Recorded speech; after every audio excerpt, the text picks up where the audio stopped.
Now, a lot of people are wondering or questioning whether or not what is happening during a wartime. What happens during a wartime when they're pursuing government contracts or just in general? Like, what does that look like? And I wanted to do some research. Of course, we don't really know everything that's going to happen in the future, but we do know what we know today, March 2nd, 2026, with the Iranian war. And different countries are responding, reacting, and including the United States, of course. But this is a very important time, important season for entrepreneurs, for business owners, and legacy builders. And I actually want to preface to say that in this video, what I'm going to share with you is how war spending changes federal buying fast. As far as the SLED positioning, or state, local, and education, and then there's also federal, but really just focusing on federal for this type of this conversation. And I'll briefly mention SLED just because um, if you are in the process of getting into government contracting and diversifying your business, this is one of the fastest ways to do it. So I want to make sure that I address that.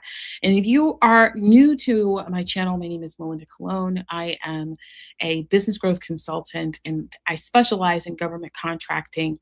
And since 2020, I've helped my clients achieve over 5.8 billion. And it's going pretty quickly. That number is growing significantly faster, and I'm really excited about that because our goal here is to achieve a client wins of 15 billion by 2030, and it feels like we're going to get there. So I took a couple of notes just to share with you. And the first thing that I want to share with you is, because you're running an established business, because you are probably you're in the weeds, right? You're the person that your team calls to answer the questions, the problems, the issues. You have a couple of clients that still feel reliant, even though they have an assigned project manager or someone who is delivering the work on your team. And this can feel very heavy, very chaotic at the season of your business. But what I want to share with you is that you're not alone. Okay. Every business that is at your level is feeling this too. And there's two things that I want to share with you that I really implore that you focus on. One is your people. Being heard, being seen is a very powerful thing. And it helps you incorporate a brand internally with your clients, with your staff, with your vendors, with your suppliers, is just to make sure that there is a person connected to that. So, just educating team on how to communicate with each other. I remember years ago, early on in my business, we were in the pandemic, and there was a change. There was a change. We were expecting to get out of lockdown, and it was extended even further. And I remember just having a team meeting. It was a virtual team meeting, and I told my team, I said, I know you guys are feeling it. In fact, there was a hurricane in the midst of the pandemic, so it was even more stressful. It's just like, how could we get supplies and materials if we can't leave our house or we don't feel safe leaving our house? And one of my team members who was in Jacksonville, she shared that there was actually a Costco line, and people did pickups through the app, like Instacart app, to get their groceries and their supplies. And oftentimes they would order it, and then they'd get to the Costco, like the front doors of Costco, to pick it up, and they wouldn't have those supplies because they would run out. They took too many orders at once. And she was really frustrated, and she's like, we just need more water and things like that. And my team and we just poured into her. We were just like, oh, well, what about this? What about this? Like, oh, we'll totally help you. Like, what do you need? We'll ship it through Amazon. We'll do this. So, like, what do we need to do so that we can rally and support each other and just make sure that people feel like they're not alone in an island? And then I feel, especially today, where a lot of our teams are remote. And even if you're running a construction business where you've got job site people, or if you're in professional services and you've got people in different countries that are serving on your team, it's just like this thought is, how do I support them? How do I connect with them while I'm running a very busy business? I'm involved in a lot of things. And what I did in that moment is I honestly was honest with them. I said, I really don't know what's going to happen. I pray that everybody is going to be safe. And the focus and the goal is to be responsive, not reactive, right? This is like being proactive as best as we possibly can, making sure that people have a voice and a way to express themselves and share their frustration. So my team member, my employee at the time, she of course she didn't get all the things that she needed, but she was happy. She shared with me later on that, in a one-on-one discussion she shared, and she said, gosh, like that really, I really appreciated what everybody had to say, because it felt like I wasn't alone. Now she's married with kids and everything, but she still felt alone because she was like, I can't go anywhere, I can't do anything. And even though today is a little different, right? Like we're not locked in our houses, we're not in lockdown or anything, and or for the most case here in the United States, I can say, um, the commonality is there's a lot of fear. There's a lot of fear brewing. Like even my dogs are responding, reacting differently. And so my husband and I are like, we need to shift our energy because our dogs are feeling it. Like our dogs are really, really attached to us, and it's like even more so they're attached. And so to excel, like it's a great thermometer or barometer to tell when your outside environment shifts, like, oh, I'm bringing that into the environment. So I can just change that. And what we get to practice now is strengthening our leadership skills. It's like, well, if we say that we trust God, why are we not trusting Him right now? If we say that, like, we believe Him when He says, "Do not worry" or "Do not be afraid," then why are we being afraid and why are we worrying? There's nothing to be afraid of. There's nothing to worry about, literally, because it's out of our control. But today in this video, I just actually want to lean into the buying habits, but I just wanted to speak specifically to that internal conversation that you might be having with saying to yourself, well, we just need to get stuff done. We need to just get stuff done, put our head down and just go. And it's very unhealthy because we don't really know how long this war is going to last and the impacts of that. And we need you as a leader of your organization to be in the best position, the best place, best as possible for your team so you can lead them through the next season, whatever that might be, the rebuilding of our world, which is now, let's just dovetail into that. In addition to the explosions that are occurring throughout throughout the Middle East that are on U.S. soil or U.S. And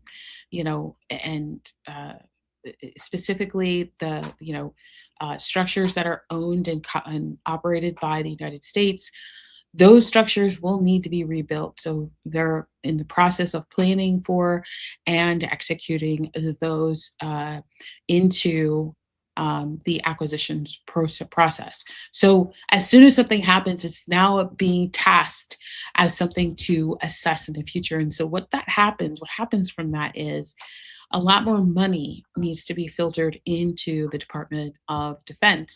And so when we have that happen, I took some notes here because I did some research on what happens. And what happens during this time is that there are several vehicles that speed up, like there's an acceleration. We've definitely heard this current administration, President Donald Trump, speak about GSA schedules and how he's leaning towards that. He would prefer to have more of those, in addition to IDIQs, BPAs, GWACs, different vehicles that are a huge program, and then they have different task orders within that. Now, we don't need to concern ourselves with the entire GWAC or the entire IDIQ, but we do need to build relationships with those agencies and also their contractors who are working on those specific programs to get on those specific task orders. And so this is the time. This is the time to start building relationships. Now, where would you go? The first thing that you would go to is a website like USA Spending, or now it's instead of FPDS, it's now the sam.gov. You can go and search. It's access as an archive, but USA Spending will give you basically the records of contracts that have been awarded to the different federal agencies. And you can see which agencies were and what they bought and who sold those services. And, the larger the contracts typically are the larger the companies. It's not always the same.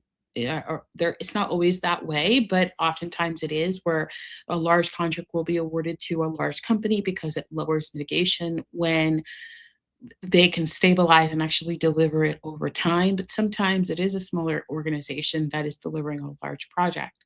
And that would be my first instinct, is to actually reach out to them. I have a client of mine who is in the process of doing that right now. What they do is actually they work with the Navy, and they do construction. They're very GC heavy in construction, a lot of vertical construction, and their position, since they haven't done work in a while, for that agency, is their position is actually to reach back out and start building connection relationships with those specific contract officers before opportunities become contracts. Now, we already know, if looking at the budget for this current fiscal year and the future fiscal 2027, is we're already seeing a trend towards more spending in the Department of Defense, towards missiles, towards land, sea, air, types of reactive um, vehicles. So this is something that keep in consideration, is like there's a domino effect. Every single thing that occurs is domino effect. So let me give you an example of that. Say, for example, you're working with a client and you solve the problem that they came to you to solve. Like, you're a construction company and they needed you to help them with an interior build out. And once they're done with that, then they have another project. Well, actually, it's not enough space. We need to do an addition. Or the next thing is, well, we actually have another office building that we need your help with, and so on and so forth. And so you start to build this long-term relationship with the client. As you solve problems, the projects or the problems become bigger. And so it's good to understand where you are right now in the domino effect of that relationship. So if you're seeing something right now for, let's say, there's a contract for survey, then what's next after surveying? There's architecture. And what's next after architecture? Engineering. The next one after engineering is construction. So when we understand within your industry what's happening, we can start to predict what opportunities will exist. So paying attention to who those partners will be. And the other thing is, because the speed will shift, especially when it comes to construction, the delivery method might shift. So, you maybe you're familiar with CMR, construction management at risk, and we need to start actually looking at design builds because they're faster programs typically, and it's kind of like an all-in-one inclusive delivery or design bid build, right? So just thinking about what are some ways that we can start to position our business ahead of time so that we can partner and support them as they're solving these problems. Bridge contracts and extensions to keep critical work running. So currently there's critical work running and there's non-critical or non-essential work running, and it's at the SLED and the Fed agency side. So what happens during war? There's more emphasis on those essential or critical work activities. And it's not to say that the non-essential will go away, but they're deprioritized because of the need or the urgency in a specific matter. The sole source or limited competition pathways when urgency is documented. So right now, there hasn't been a state of emergency. There hasn't been any mention to that. There's just been an emphasis for our Department of defense to deploy or to position as many crafts as possible. And so we haven't heard any urgent language yet, but that's always something to keep in consideration, like similar to how a natural disaster occurs is very similar to how urgent matters or urgent solicitations occur. And so when it comes to like sole source, they're going to go directly to and have more of an urgent response method when it comes to solicitations for services that are out of the norm, out of ordinary. So and then limited competition, of course, this builds relationship. This helps you build connection because potentially there could be just in this war over $1 trillion spent. Now, I want to just kind of touch on briefly if you are in the market and you see that oil is going up in price because one of the oil rigs was hit over the weekend, and there's potentially even going to be more of a challenge with getting oil to be transported, and so the cost of oil is going up. Now, what happens with that is now the equipment to deliver work in just even private sector is going to be a challenge. So costs will go back up. Um, but the demand is still going to be there. So the contract values, there's going to be flexibility in those contract values due to what we're seeing with the cost of oil. So just keep that in consideration. This is not a time where you want to be the lowest bidder. This is a time where you want to be positioned strategically to win the bid and also make profit so that you can deliver excellence. So the second thing is prioritizing narrow to mission critical categories. So some of the mission critical categories now, for me in my mind, if you are in construction, you might think mission critical, specifically data centers, but also mission critical includes logistics, supply chain support, cybersecurity and monitoring, communications and IT support. Now, when it comes to communications, it's all forms of digital communications, telecommunications, and then intelligence analysis and operation support is very big. So you might have, just as a consumer, you might have noticed in the last, I would say like 6 or 8 months, a push here in the United States for MFA or multi-factor authentication. And MFA is actually protecting our software, but it's also protecting your IP. So we want to make sure that we're just following those protocols as a business to set up MFAs. I know nobody enjoys them because it require an extra step. Some of the systems that we have require us to reset the password every 30 days, and that's frustrating, but necessary. But if you are running a business that specializes in intelligence analysis and operation support, that is there's a huge demand for that across the entire federal and SLED space. Force protection, safety, and facility resilience is something that will continue to increase. Thank God we have our local our local police departments, but we'll also see that other levels of protection will start to secure our borders, both air, land, and sea. But just something to think about if there are potential opportunities outside of the country to consider those as well, because oftentimes when it comes to these critical categories, there is a demand, not as big as a demand here in the United States, but there is a demand internationally for your services to be contracted there. Last thing is training and readiness support. There's a lot of new advancements in technology, including AI, that are coming out every single day, it feels like. And so a lot of the agencies, and specifically their departments within those agencies, are not as educated as the private sector. So what opportunities can you create to help them further educate themselves on how to secure and protect our country? Okay, so number three is more money flows through fewer pipes. This is huge. I talk about money flows, one of my systems that I'm one of my methods that I created. And really discovered that when you have identified the money, you understand where it's coming from, and you know where it's going, you could pretty much outline exactly who it has to flow through, which gives you an opportunity just to stand in the right position and let it just hit you. Let it just hit, goes right through you, which is a dream of every company. It's not to have to work so hard to find the deals, but to have the deals just come through you, you know? But money flow is, we're definitely seeing that, but it's going to be larger pipes but fewer pipes. So larger contracts, larger programs, larger incentives, like fewer of them.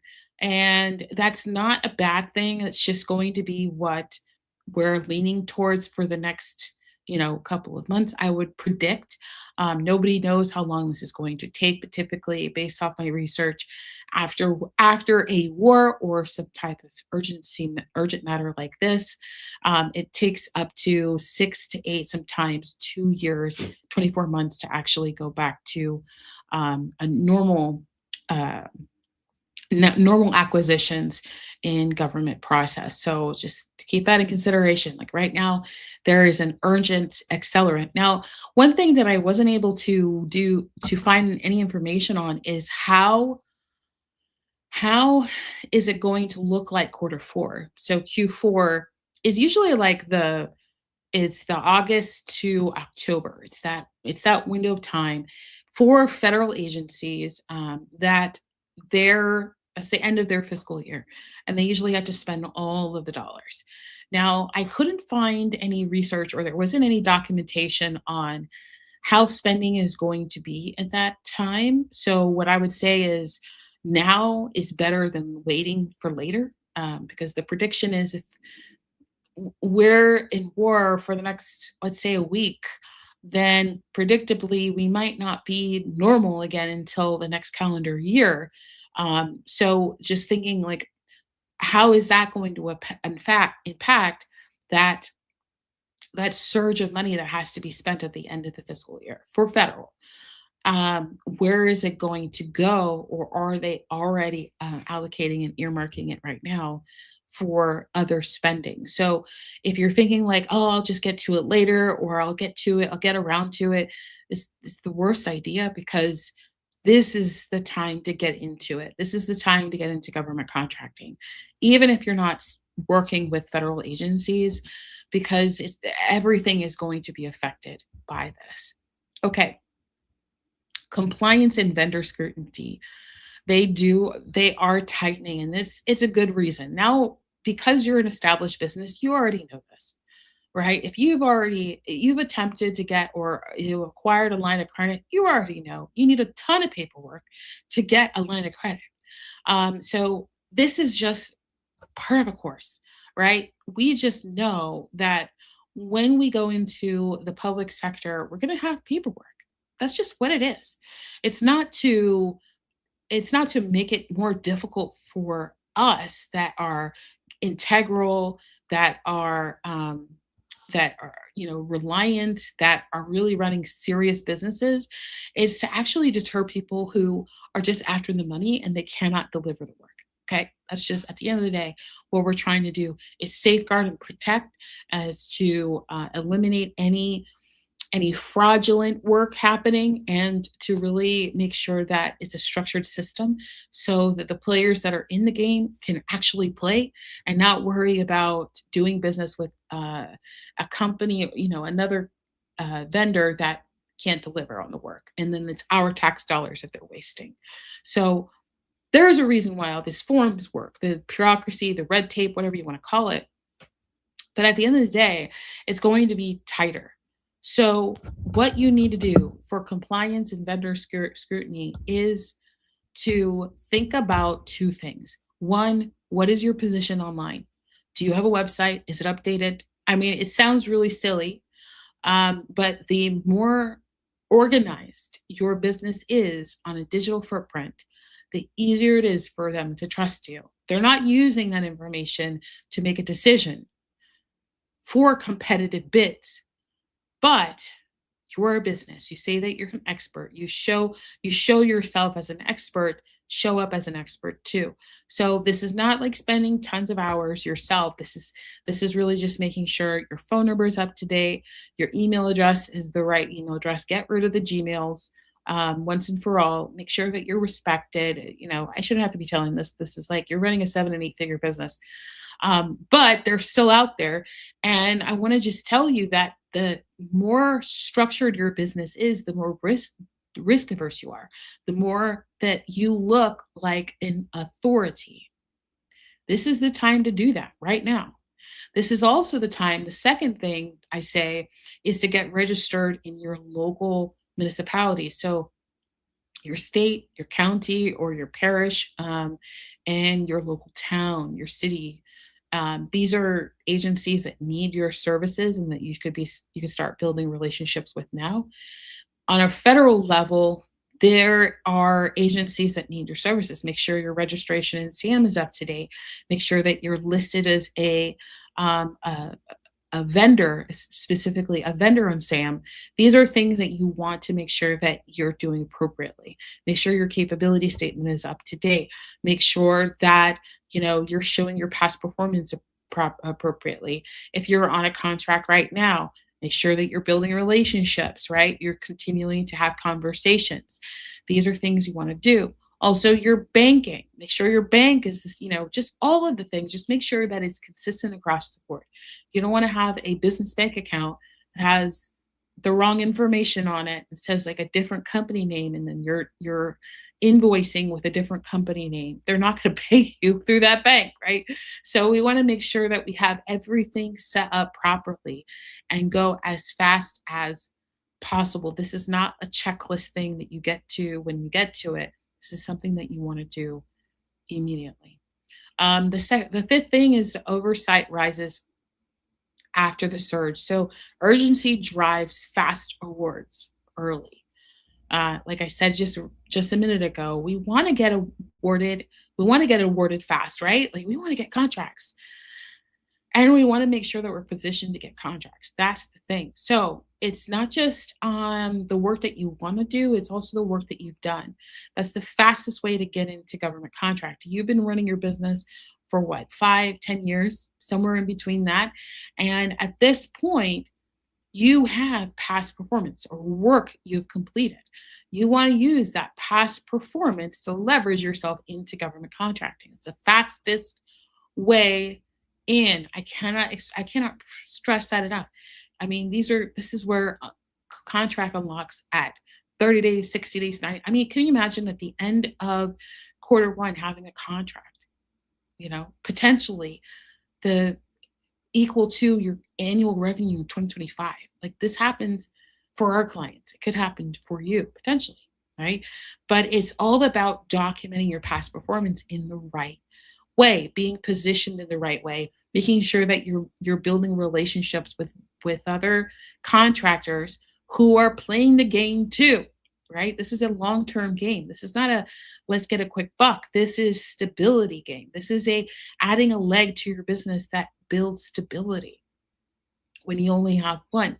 Most companies in the world only have one leg to stand on. They have private sector work. You you know about government contracts.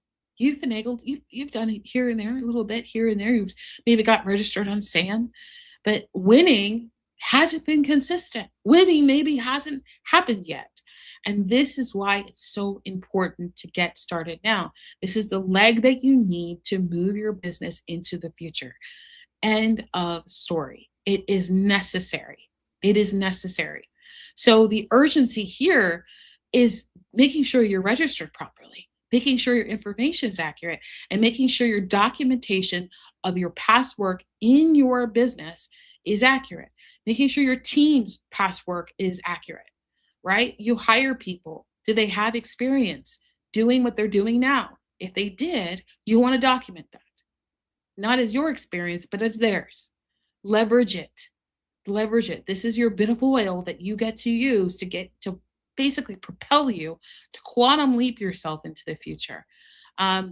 There are auditors, then auditors and oversight increase later. So there will be a surge, an urgent surge right now for the next couple of months on spending. And then it's going to slow down. It's going to quiet and then it's going to speed back up. Okay. This is something I've noted that I was able to note for the last couple of wars. Okay. That there's a slowdown, there's a speed up, and then there's a slowdown, there's a speed up again. Um, so auditing, making sure your financials and your paperwork are in right position, especially if you're acquiring a business.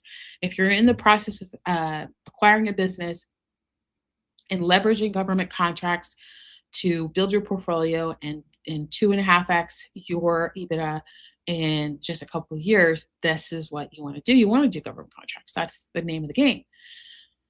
But you also want to make sure that you're structured with your information as well. Have your document, have your I's dotted and your T's crossed, making sure that your P&Ls are clean, making sure that you're doing the appropriate things financially to stay structured, making sure that you are not spending every single dollar. Make sure that there's some liquid in your business. These are things that you want to do, not because, well, that's what they require for government contracting. Yes, in some instances, depending on the contract size and the contract type, they will ask for a balance statement or they will ask for your financials, an audited version of your financials. You need to include them. And what's going to be more risky? A company that doesn't have any liquidity or a company that does? Which one would you prefer to work with? Okay. And then lastly, media narratives. So, y- you know, there's a ton of noise right now. It's just only been 3 days, and there's a ton of noise right now. Um, you know, the the prime minister was announced dead before he was actually dead. It's just a lot of things. What I would recommend that you do is to go to an ultimate source. So, like, go to the whitehouse.gov or to their White House YouTube videos and watch those, get an updated on the announcements, get updated on government agency announcements directly from their website. You want to make sure that you're getting the accurate information from the accurate sites without color, without gray. We don't want the emotional stuff right now. We want the tactical, strategic stuff. Why? So that we can move quickly. See, a lot of people are in fear mode and they're moving quickly. They're moving in fear. I don't want you to be in fear. I want you to be standing still because here's the thing: your dream, your vision, your goals, the God gift, God given plan still needs to occur. It still needs to happen. So we can't delay that from occurring. Let God do his thing and let us do our thing, right? And your thing is to build a sound business, a structured business, a systematized business that doesn't require your time to function and run. So, how do you do that? Get it organized. See, everything that we've talked about today are just standard things for functioning a business at enterprise level. So we're just starting to apply that to your business because you have succeeded at building a business that has success. And we wouldn't be having this conversation if you don't have success in your business. We would be having this conversation right now because you are feeling the downside of having success. You're like, oh my goodness, we did this. We got to multiple millions of dollars in our business. It's amazing. I have a team. Why am I so tired, Melinda? You're tired because you no longer fit at the level that you grew to. You're ready to break through the next ceiling and get to the next level. And that requires structure. So if you are interested and working with me and my team on getting your business set up so that it could be stable, so that it could be reliant, self reliant, so that it's not reliant on you. It's not reliant on your freedom, your time, your energy, your focus. So you can take a step back and you can actually assess it and oversee it from an owner's position instead of an operator's position. Go ahead and click the link down below. Make sure to have a link down below for you to click on so that you can get the help and the service that you need right now in this season. This is not a season to to concern yourself. This is a season to prepare yourself. This is a season to go fast. This is the time right now. If you're waiting for the right signal, if you're waiting for the right make decision, I am telling you right now is the right time. Right now is the right time. If you haven't done it yet, today is the day to do it when you're watching this video. So go ahead and click the link in the description, and God bless you guys. I'll see you in the next one.